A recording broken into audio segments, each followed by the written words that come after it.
Hey friends, welcome to Motivational Minute here on the Writer's Atelier channel where I, Paige, am wearing a giant hat and going to give us a pep talk in a 60-second video. So I'm at that point in time in revisions where I am deleting and changing a lot of stuff. And while sometimes it feels really good and freeing and like I am making tons of progress, sometimes it just feels scary and I wonder if I'm gonna miss these paragraphs, if I'm gonna accidentally cut out something important. So a little tip that I wanted to share with you guys, which is super simple, but sometimes I forget to do it, is when you know you're gonna sit down and do a ton of edits, back up your file, save and export it, and then email it to yourself.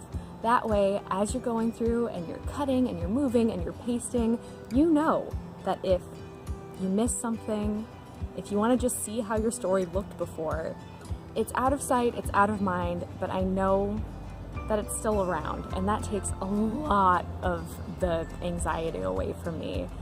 So I just thought I would share that. I hope everybody is doing well. I hope if you're doing NaNoWriMo, you are having an amazing time. Subscribe for more motivation, inspiration, giant hats, and airplane noises. Check out all the information down below, and I will see you next time. Bye everyone!